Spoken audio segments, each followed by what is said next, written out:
You'll miss it. Okay, so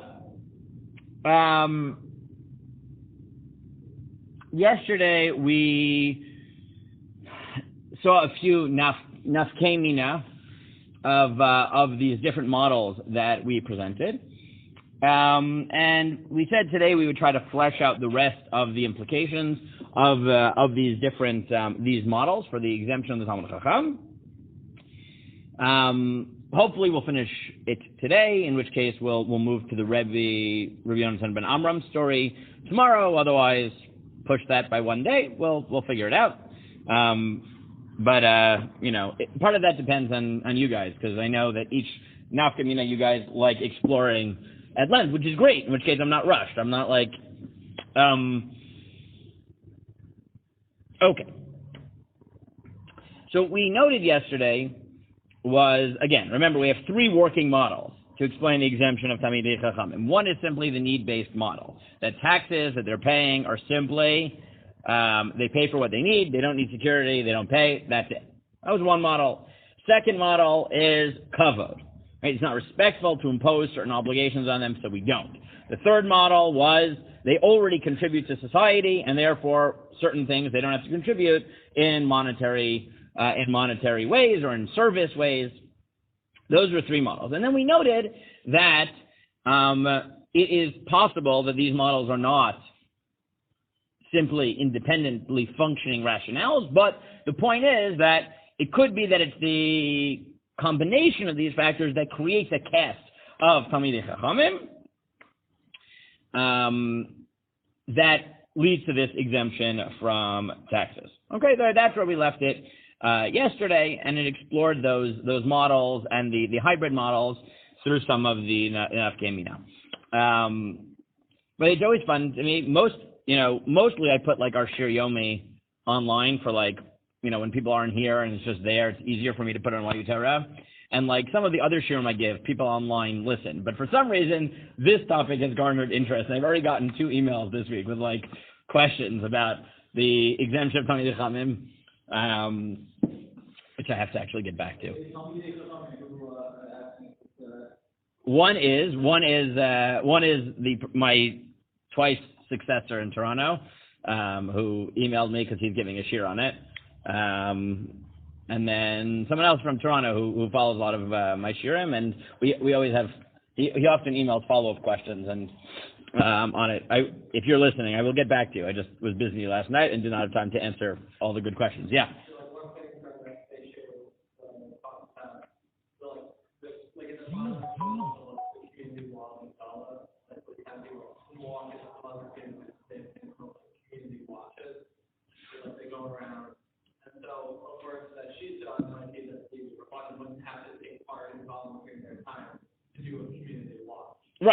Right, potentially, and we're going to touch on it when I talk about the attempts at applying this Gemara to army service. Right, I sort of planted the seeds, but we have to talk about it explicitly. Okay, so let's flesh out some of the nafkei mina. So I gave you one very fascinating shuva by the Radbaz. So first of all, who is the Radbaz? New biography. We haven't done this in a little bit, but who is the? Right, he's 14 to 1500s. Where does he live? Egypt. He is in Egypt. Very, very important. Posek as things go. He writes 5,000 tshuvot, something like that. Many tshuvot. Very, very important posek. Reb David Ibn Zimra. Right? Reb David ben Zimra. What? Yes. Right, meaning Radbaz stands for David ben Zimra, but it's actually David ibn Zimra. Zimra. Yes, he is from Egypt. What? Yeah. Meaning his main functioning as rabbi. He's known as an Egyptian rabbi. The Rambam is also born in Spain and is known for his time in Spain his time in Egypt, and not his time in Spain. What? Who? The Rambam? Oh, they both did. The Rambam got chased. None of them willingly immigrated, right? The Rambam was expelled by Almohads, and or chased out by the Almohads, whatever. Almohads. That was the Rambam? No, I'm saying the Rambam was in Spain, chased out by the Almohads. No, Rav David ibn Zibra is in the 15th century. No. Okay, so he has this fascinating question in that happened in Yerushalayim. Okay, I forget if he actually makes it to Israel or just his Talmidim make it to Israel at some point. He's like the generation before the Beit Yosef. So okay. So here was the fight. It was a fight between the Balabatim and the Chachamim in terms of taxes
does the Radbaz say?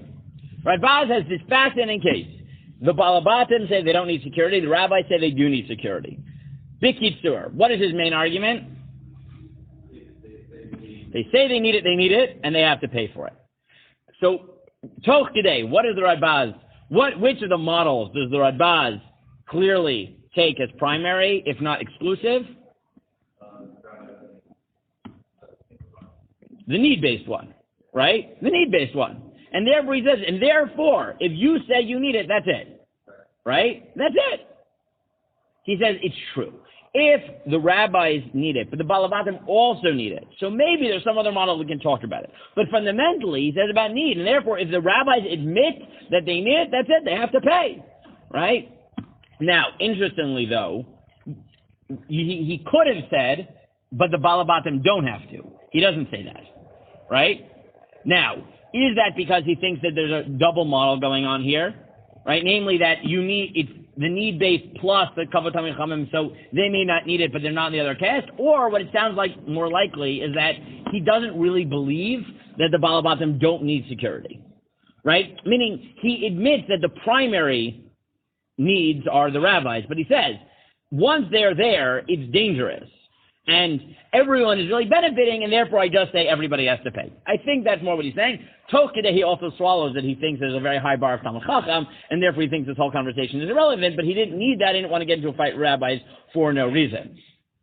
I really, just in parentheses, you should know, Tshuvot are a lot more fun than anything else, because life is always crazier than anything you can come up with. Always, right? So that's part of why I love reading Tshuvot. And yes, the Radbaz is just one of those people who, he's just wonderful. He's just wonderful. He has some of my favorite Tshuvot. And you find really weird things in the Radbaz, partially because he wrote like 5,000 Tshuvot. Like he has wonderful Tshuvot about, like one guy who got angry, so declared Nazirut Shimshon, which was Nazirut Shimshon, like a Nazir forever, like Shimshon. And the entire tshuva is just the Radbaz saying that at some point I asked the guy, why would you do that? And he said, because that's what people do. And he said, wait a second, do you have any idea who Shimshon is? Like, have you read Tanakh? And I said, no, I have no idea what a Shimshon is. He's like, I was matir because he's an idiot. Right? That's it. Like, that's the entire tshuva.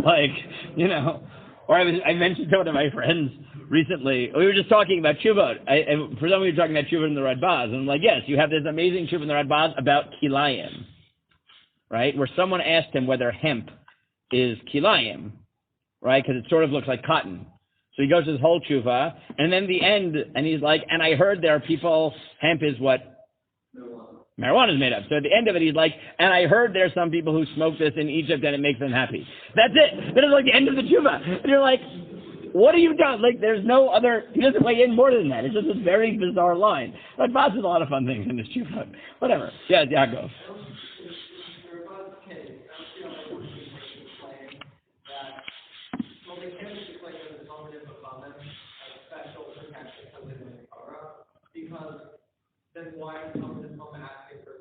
Very good, very good. So you could have said, right, correct.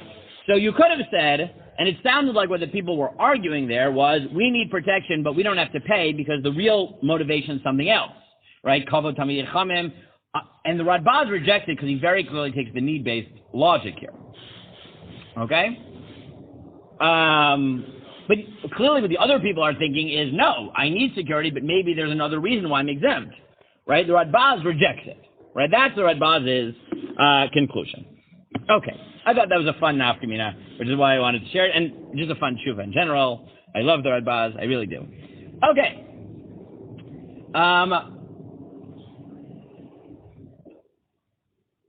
So we had focused on three models, but admittedly there was a third and a half model that Andrew was partial to, which was right. Was the real reason we exempt them is because we don't and Yonatan was also partial to this, was this notion of time is money. We value Talmidei Chachamim's time learning Torah. We don't want to take away their time, and that's really what's going on here, right? The only person who I've found who really seems to go in that direction really explicitly is the Maharsha.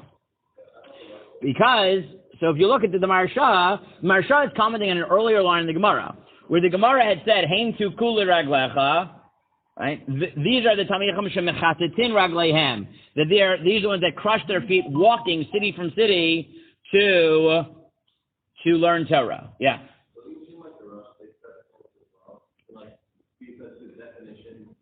Oh, hold the rush. The rush might.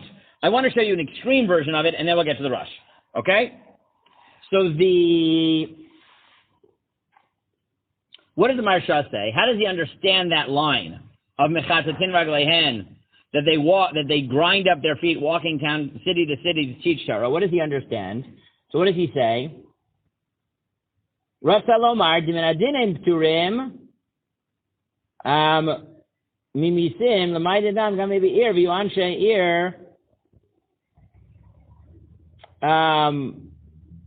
No, I'm sorry. Maharsha doesn't say this, right? Maharsha makes a different argument. It's the Rosh that makes this argument. What is the Maharsha's argument? Maharsha makes a totally different argument, and that is the problem is simply that these taxes are all predicated on being part of the city. And the assumption is Talmidei Chachamim are always traveling, right? And therefore, they never settle down. And it's only those types of Talmidei Chachamim who are wandering scholars that are exempt. And it's a totally different story. It's just that Talmidei Chacham is not chayiv in any given city's taxes because he's a, right, nomad. And you get it during the hand of God. Yeah, or something like that. Right. Now, the rush deals with the question of, right, Andrew's question, which is, okay, we've talked about Talmid Chacham, but what is a Talmid Chacham for these purposes? So what does the rush say?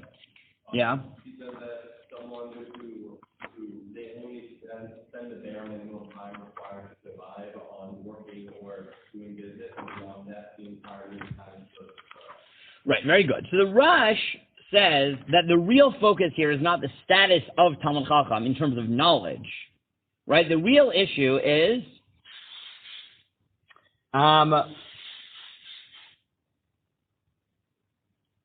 it's someone who, right, it's because he's Toratan Umanutan. And therefore he says, any Talmid Chacham either learns all day or, just works enough to scrape by, right, and then goes right back to learning, he's patur. And what sounds like from the rush is what Adam said, is that the real exemption here is because we don't expect them or want them to be giving up their time, right? But according to Rush, it sounds like it's not about their status as Talmid Chacham, right? The real issue is that, look, if I know that you learn 12 hours a day, that's great, that's mechubad, right? But then the way you relax is you watch 2 hours of Netflix every night, right? So that's fine. That may be totally respectable. But if in that 2 hours you could, be a part-time programmer, right, or whatever, and put in and make enough money to pay for your basic food and for security, so then go do it. Right, from the rush, it sounds like he's defining Talmid Chacham for these purposes as someone who's Toratan Umanutan, not because that's the highest level Talmid Chacham, but because the real issue here is that we want to respect their time. So if, right, they work, or I remember in Alon Shvut, there was a guy there who. His schedule was that he was a very talented programmer. So he had a deal with his company that each week he just worked the number of hours that he basically needed for money, and then he would learn the rest of the time. So someone like that, right? If literally you can see, right? He needs to work 10 hours a week. So if you were to add the taxes in, then you'd have to work 12 hours a week. We don't want to do that, so we exempt him. Eventually, the guy gave up and became a professor of Torah. But for many years he did this. Yeah. With the rush agree with the that if the Rabbins are like in that space because the Rabbins are very good. So I don't know, right? Meaning it could be, right? It could very well be. All I know is that the rush, the way he frames Toratan Umanutan, sounds to me like the direction he's taking is that it's really about respecting their time. Right? Now, you could say that that's really a subdivision of the time contribution issue from the Rambam. Right? That you're saying if the real reason you're exempted is your contribution to society, so as long as all you do is learn and make enough money, oh, for God's sake.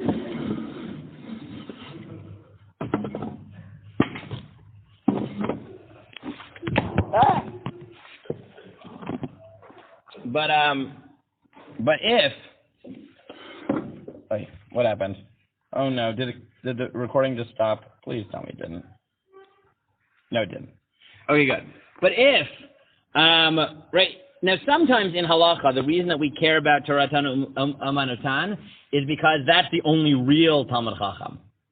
It doesn't sound like that's what the Rush wants here, right? I think, right? Because the Rush is telling you that, right, because normally torah-study umanutan really means you learn and do nothing else, because a full person who's torah-study umanutan has no obligation to do mitzvot either. Like he's pater from davening. Right, and therefore, right, that's a very high standard. That doesn't seem to be what's going on here. Right? It sounds like what he really thinks is that, look, if somebody is only working, right, to scrape by, but really, really devoted to Torah, so then we don't want to take away the time. That is my guess as to what the Rush is going with. Yeah. If you were to have a rabbi that inherited a lot of money, and so they spent all of their time away, but if they were to pay taxes, that wouldn't come out of it. Good. So I don't know for the Rush. Right? For the Rush, I don't know, right? I mean, he doesn't say explicitly there's an exception. I don't know if he has multiple models working here, right? Look, there are people like that, obviously, right? Those are always the most fun rabbis, because they're not answerable to anybody, so they can say whatever they want. No, seriously, you know. So you could, right? You could. Right? My feeling is that he's framing it more about time, but you're right. It could be that this is only certain Talmidei Chachamim deserve that covenant. When fleshing out la halacha, you should know that la halacha, in certain areas of halacha, we have very high standards for what counts as toratan umanutan. The Rama paskins here, like the Rosh, is not true here. That here we have a more expansive definition, either because of this time issue or because you say, look, to be pater for mitzvot, that's a very high standard. But here, to deserve kavod, right, even lower levels, I mean, I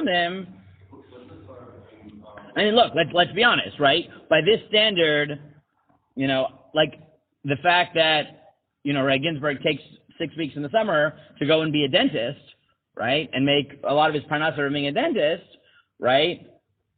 So if you're just saying, you know, he's already choosing to take those, you know, months and whatever, so maybe you'd say, okay, he has to pay taxes, but I don't think that would diminish from his kavod, right? Dafka, right? The opposite, right? But you could argue, look, you're schlepping out, you know, you're traveling, you're doing it, you know, you're working, whatever, right? You could argue, oh, well, now at least for the purpose of taxes, you have another source of, you know, income coming in. You know, we'd have to figure it out. And, you know, I don't want to sort of get into it, but you can see how this question,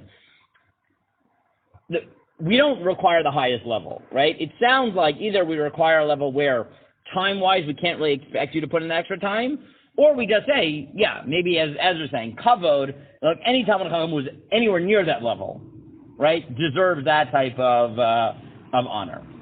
Okay. Good. I think that was everything I gave you inside, right? Good. So that means I have half an hour to finish this up, and tomorrow I'll give you something else. Very good. So there were a few outstanding questions that we had left in this sugya.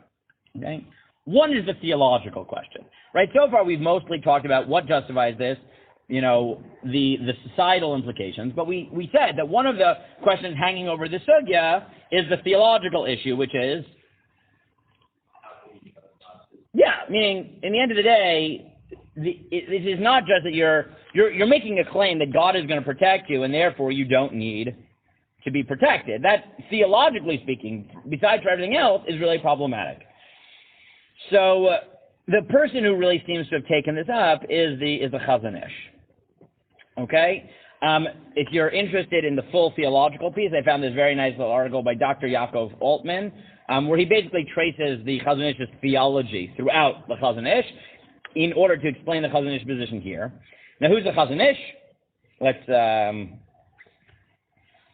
He's the guy who. So, the Chazon Ish lived in Israel in the middle of the 20th century. He is Avram Yeshaya. That's the Ish. Right? Chazon Ish is really the Aleph Yud Shin is Avram Yeshaya. That's what that's where he got the name. Chazon Ish.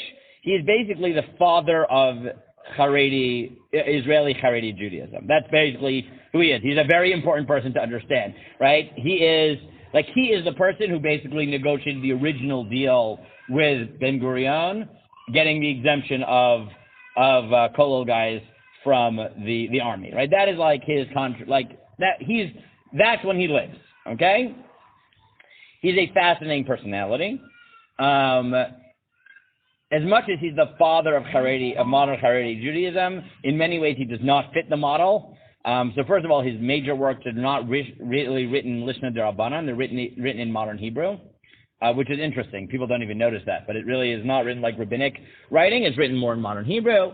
The Chazon Ish is one of those amazingly fearless poskim. He writes, I'll say, like, his book are divided by like Yoredeya, Even Ezer, Orach Chaim, like written on the 4 halacha Shulchan Aruch, but they're not by Simon, because he basically writes halachic essays, and he doesn't feel bound. Like, he'll argue on Rishonim. He's a very fascinating figure. He's really fascinating posek. If I remember correctly, he doesn't have kids. His heirs are more like people who married his in-laws, like Chaim Kanievsky is somehow married into the family. I don't remember exactly how. So he comes up with the following case. What if you have a city of only Talmidei Chachamim? Nikuda. Only Talmidei Chachamim. What?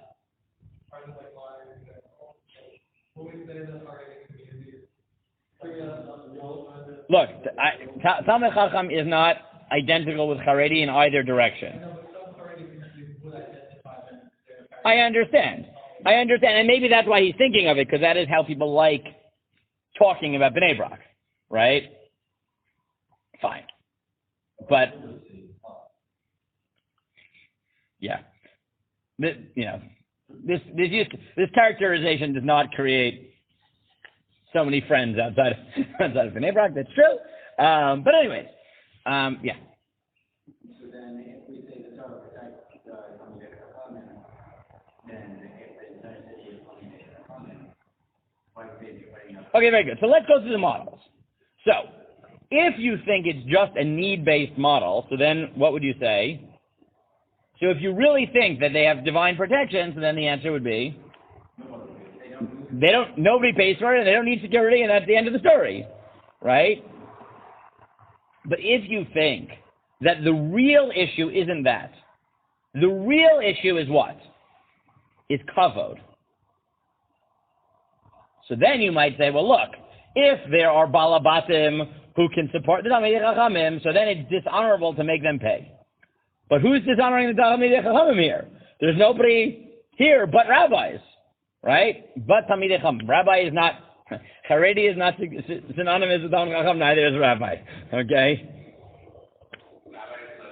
I remember, I have critiques on certain institutions, which I won't say on record, right? Because I just don't think that they produce enough Talmidei Chachamim. Whatever. But someone once asked my wife,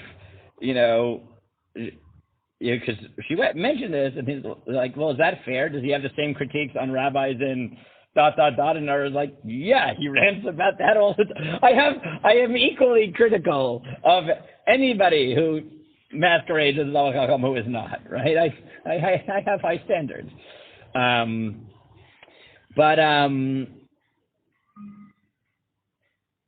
So if you think it's kavod, so then you'd say, well, look, there's no lack of kavod. Everyone's a Talmid Chacham, right?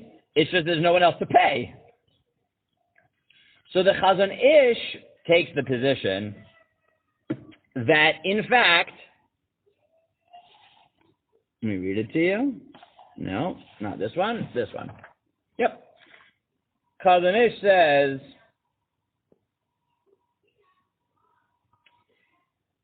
and now, well, let me say it outside first, okay? So, as I understand the Chazon Ish, I think Altman is right here. The Chazon Ish believes the following. The Chazon Ish is not willing to accept the straightforward read of our Gemara that this is about need, right? It's a need-based exemption, because taking a strong need-based exemption would bind him to the theological claim that you should and can rely on miracles in this world. And that the Chazon Ish can't buy. So that theological problem leads the Chazon Ish to a different claim, which is the following. One second. Which is that really what's going on here is kavod, service, contribution, argument, right? Really what's going on here is something else. It's just that the reason that we choose to express our kavod to Talmidei Chachamim by exempting them from certain types of security taxes is because Torah protects you, but not in an absolute sense, right? Not in an absolute sense. Meaning he's not willing to commit himself to the theology that if I do a mitzvah, I am automatically protected. What he's willing to do is to say this. In some metaphysical way, being a Talmid Chacham protects you. And therefore, if you combine that sort of vague notion with kavod, and there are other people there who need respect of Talmidei Chachamim, and therefore will build a wall, and therefore the Talmidei Chachamim don't need to only rely on the nace, but they can rely on the fact that other people are putting up a wall. So the combination of the fact that the rabbis at some very abstract metaphysical level don't need security, or need less security, combined with the fact that there are people in the city who are supposed to honor them by contributing on their behalf, then he's willing to say you don't have to contribute. But, I'm going to just get his thesis out.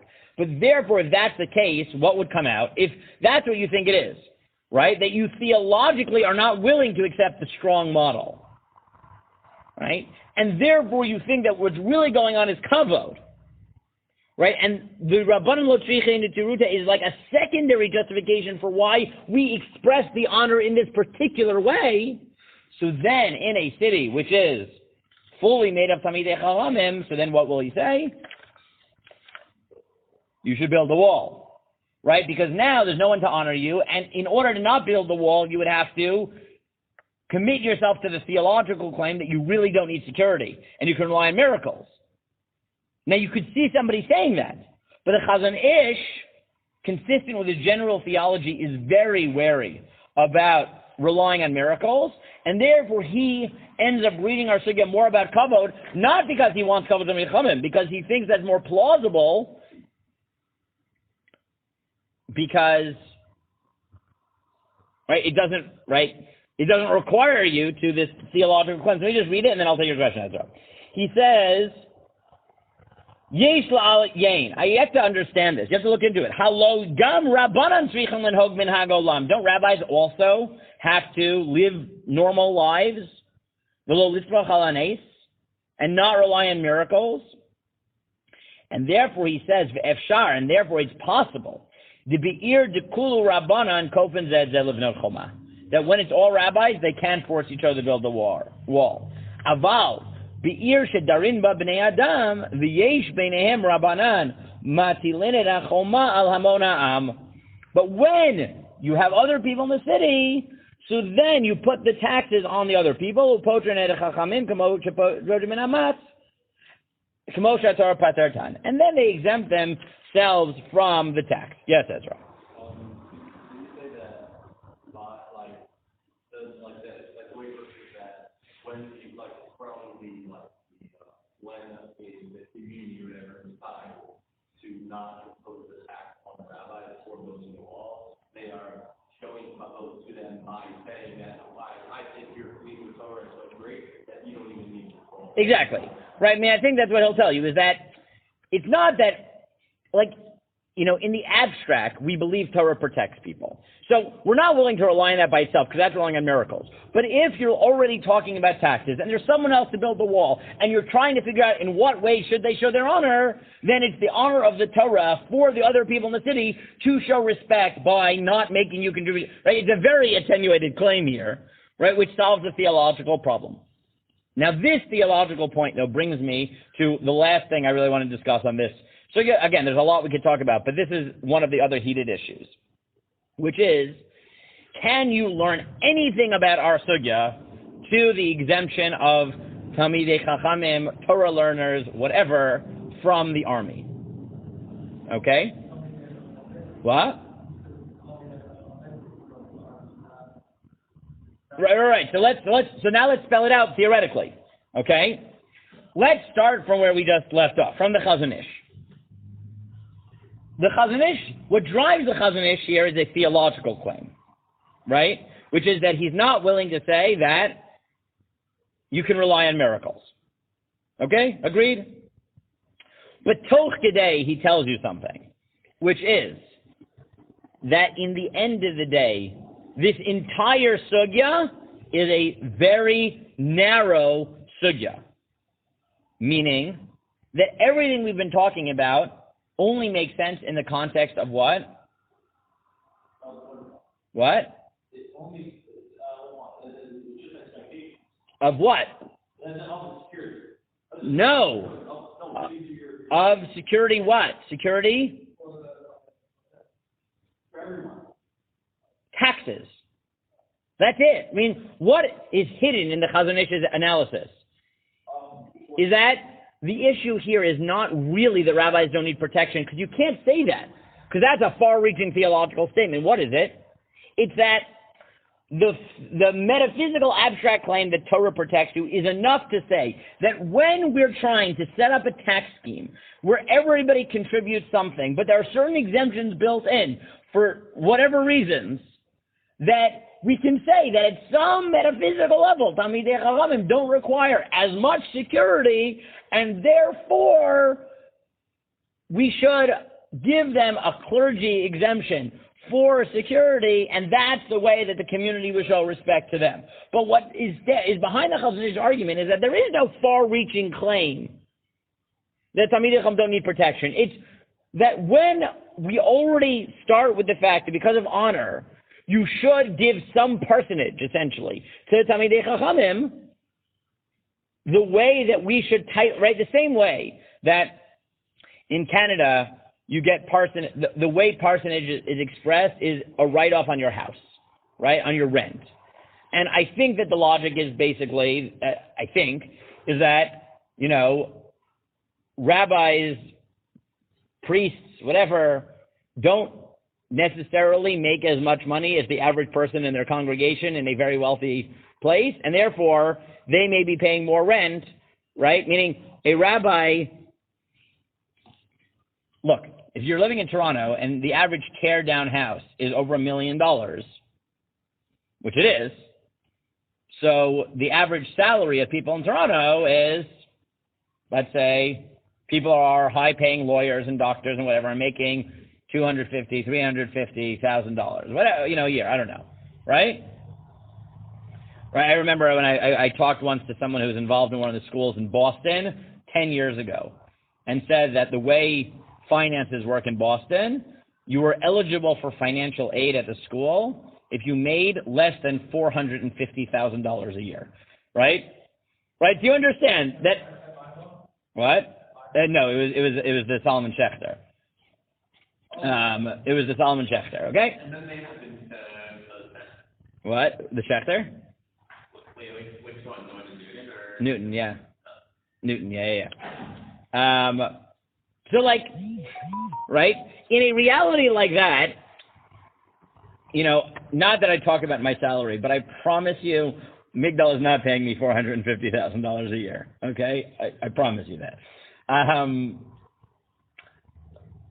So in such a reality, it makes sense to say, look, if you want somebody to live in a community where the expectations people are making $500,000 easy, and you're not intending on paying your rabbis $500,000 a year.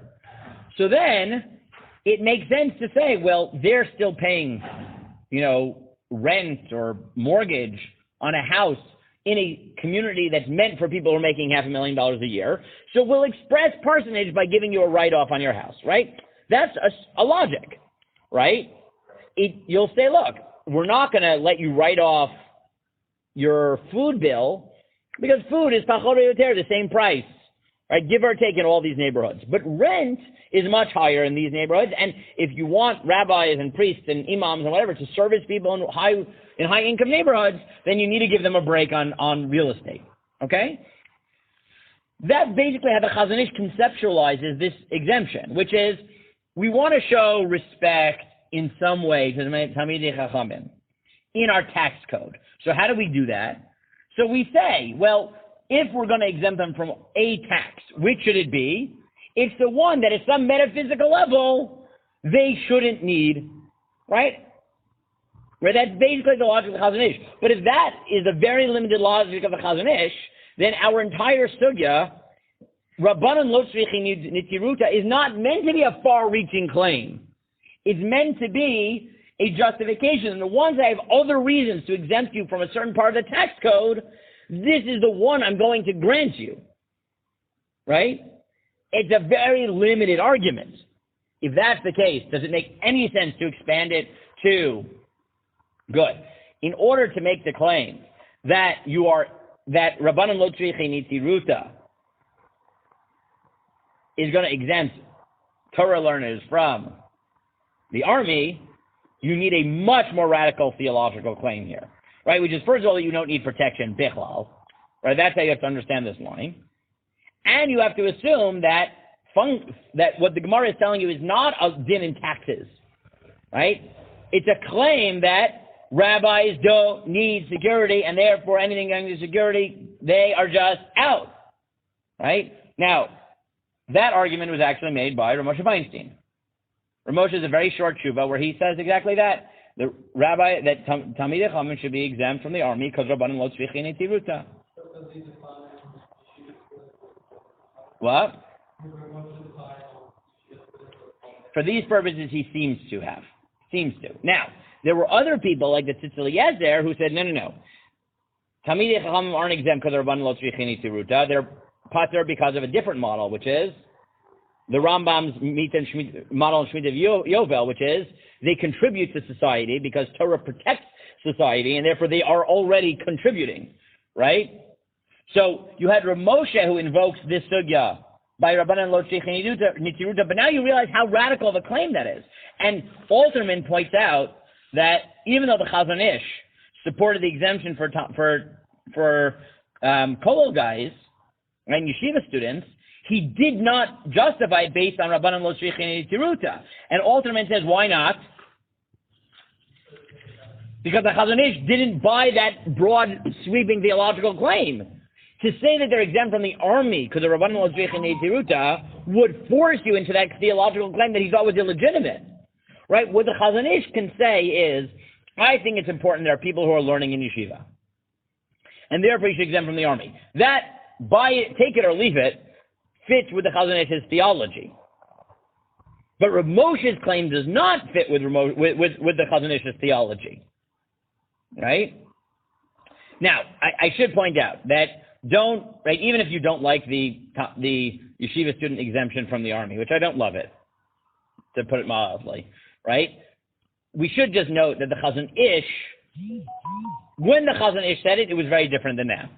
Meaning, as many people have pointed out, the Chazon Ish was talking about this in 48, when, right, in like 1950, where the yeshivot had legitimately just been decimated in the Holocaust, and the number of people who were asking for this exemption was like a handful, right?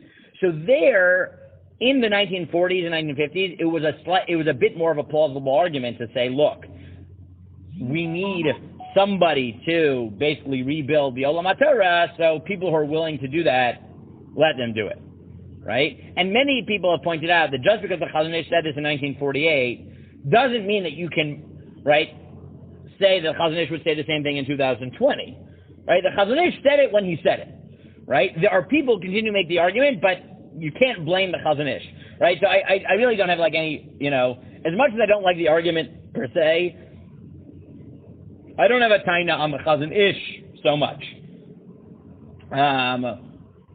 Even if I disagree, right? Ramos's argument disturbs me a little bit more because of the implications of it theologically and morally.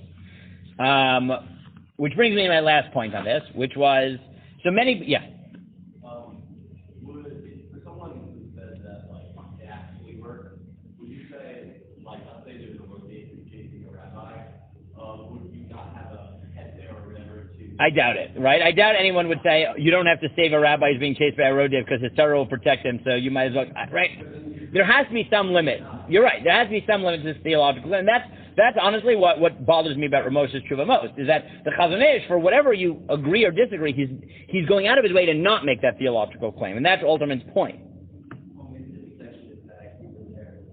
Yeah, sure. Maybe that's what it is.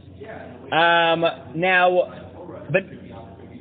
I will note, though, that many people, just to summarize this, and again, I don't want to get into it in just the last few minutes. I'll just flesh this out. Many people pushed back on Reb Moshe and the Chazon Ish for the reasons we just said, but they added more to it, right? Reb Zevin, in his article, and Reb Lichtenstein in his celebrated article, torah-study, or the ideology of Hesder, right? Hesder yeshivot, I assume you know, right? Yeshivot that have some years of learning and some years in the army, which was, right, is a theological claim for... both make the following point, which is that... Now, I'm not pretending that I'm fleshing out this whole sugya, okay? There's a lot more to this sugya. But they both make the point that, like the Chazon Ish, that this is limited to taxes. But they go farther than that, and they say, you know why? For a few reasons. One of the reasons they believe, this is Reb Zevin's argument, one of the reasons that, and this comes back to Ezra's point 2 days ago, Reb Zevin says, you know why this halacha is only halacha in taxes? Because there's no mitzvah to build a security wall. It's just something you need. It's mundane. So there, you want to say the Talmidei Chachamim fromTaxes, fine. But to fight in the army to protect people, why are you doing that? Not only because you need protection, but because protecting other people actively is a mitzvah. The halachic and theological claim you need to say that a Talmid Chacham is patur from a mitzvah is a much, much more extreme claim than saying that this is a prat in how do we allocate personage exemptions, right? And therefore, Reb Zevin says, I'm not willing to accept it here because this is a mitzvah.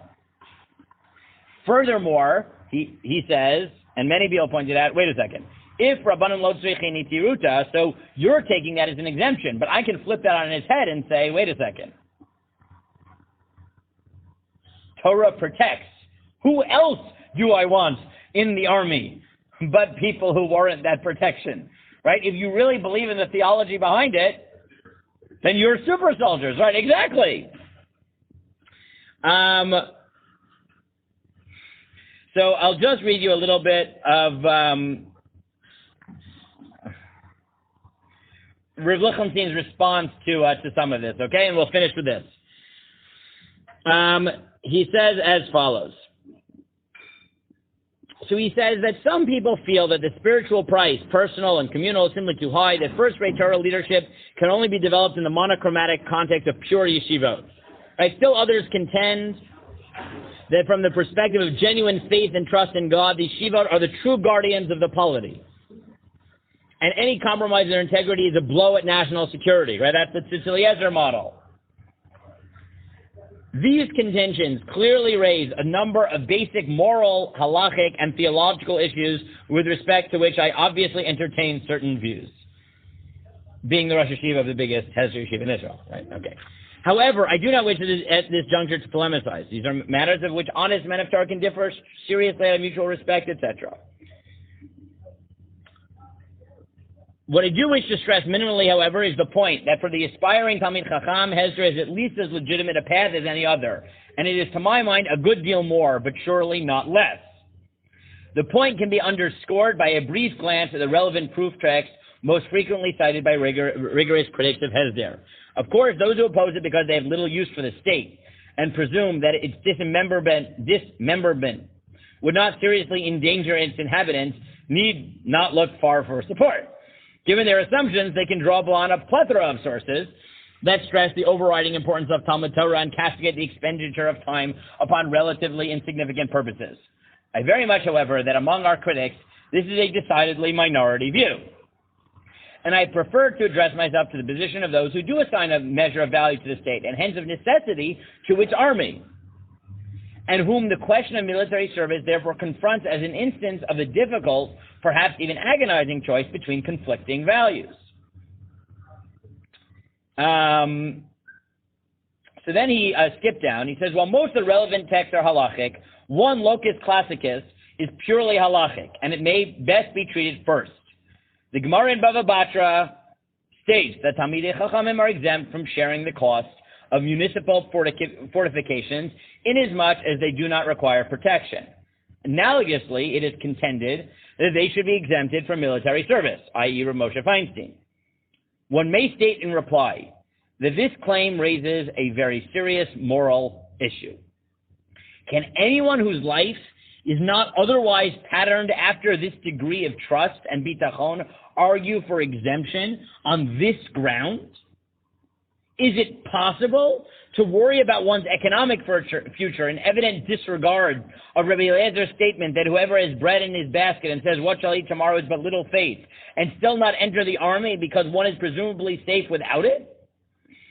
Right? So his first argument is which argument? The Radbaz, right? Which is, if you think you don't need it, then you'd better live a life that shows that you totally live on bitachon. If you don't, then you admit that you need basic human needs and you're not relying on Torah, so your need argument goes out the window, right? Critique one.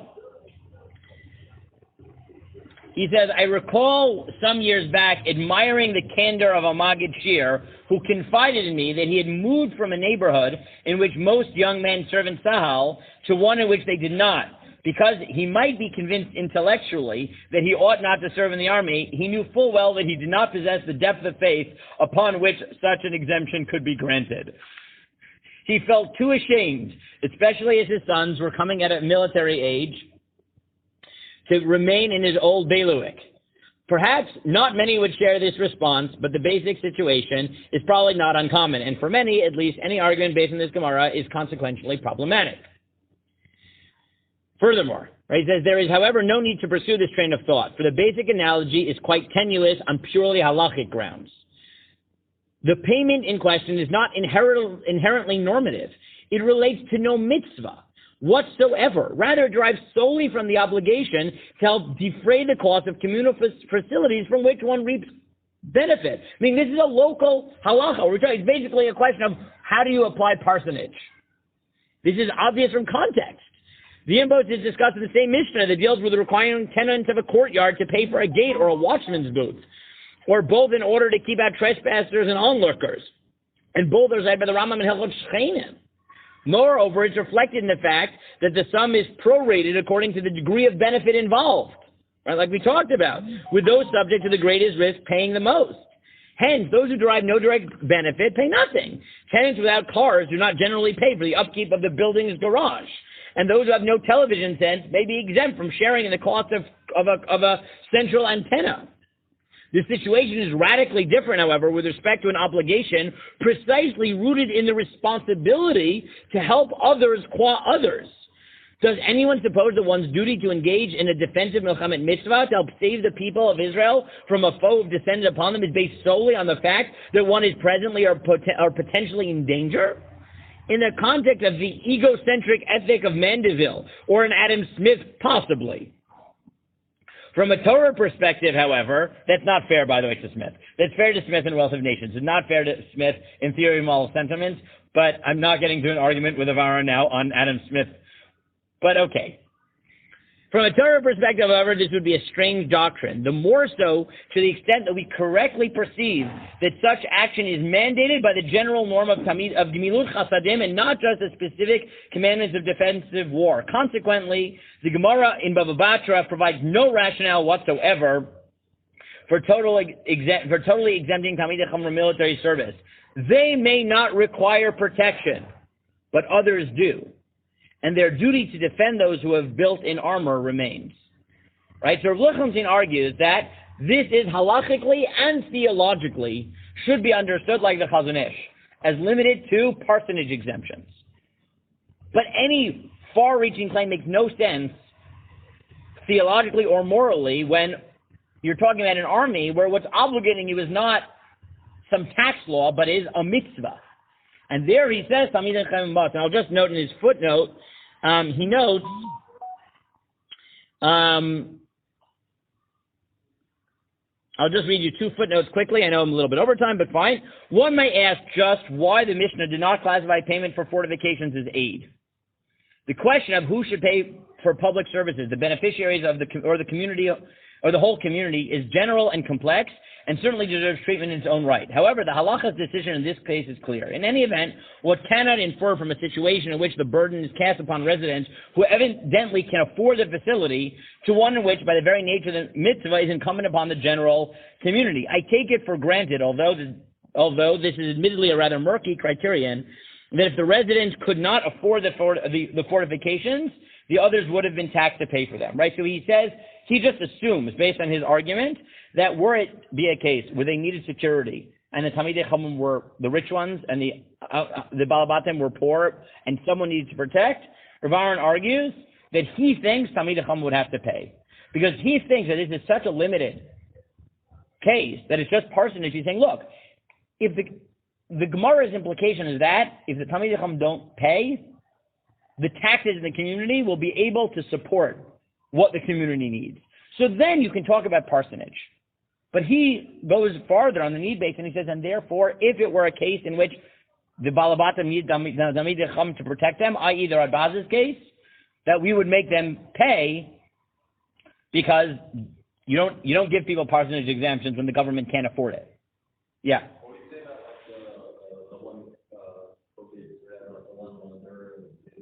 Good, so we're going to have to talk about it tomorrow. That's why I said this is a good place to end, because tomorrow we're going to talk about that case, and that's what I want to deal with for all of tomorrow. I want to look at the Ritva. The Ritva is understood by the Beis Yosef, which is quoted in the Maharsha, and the Kovetz Shiurim. That's it. 3 shitot. Okay? Very, very simple. Now he notes that there are some halacha that exempt Talmidei Chachamim from other taxes. But again, he says this exemption is essentially similar to one widely granted religious institutions, only because the community is imposing upon them. He adds 2 points. He says, one, he thinks that this only says the community can't force them, but tells you nothing of whether Talmidei Chachamim should offer, right? And therefore, in this case, he thinks where there's a mitzvah involved, he thinks that Talmidei Chachamim should actively want to contribute. And the second point he notes is that it's, even if you bought everything, it's very unclear that Kollel students count as the level of Talmidei Chachamim that is required for this exemption to begin with. Okay, so in a nutshell, that's a summary of some of the arguments that are made, but you see how the lumdus, the theological problem raised by the Chazon Ish, and the moral issues that are raised by Rav Aaron and by Rav Zevin all sort of, right, play out together in this very major nafkamina, which is, do we believe that Kollel guys should end up in the army? Yeah. Okay. Ezra, Yehonatan, I'm going to stop the recording so I can